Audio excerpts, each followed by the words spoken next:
Samtang sa dinakpan sa Talisay, Tulo na dinakpan sa Buybust operation sa Talisay City Police sa Barangay Kansuhong. Sinuan Mirondina sa report.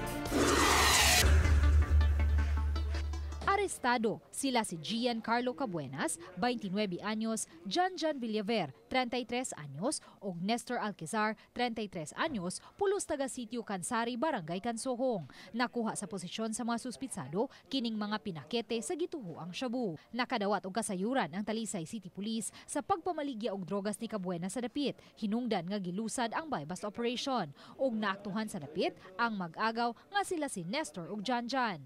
Accordingly, makahurot po ni siya mga duha ka bulto kada adlaw.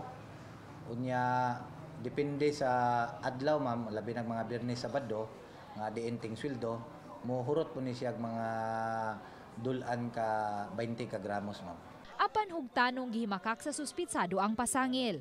Wala diyan na naman saon naman nang ligyami pero nundang yun mi kay tungkol na ng mga army sa ako niya paundang ay kanang di mi manghunong patyo dyan nila.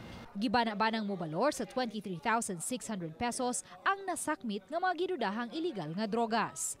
Luan Mirondina, Balitang Bisdak.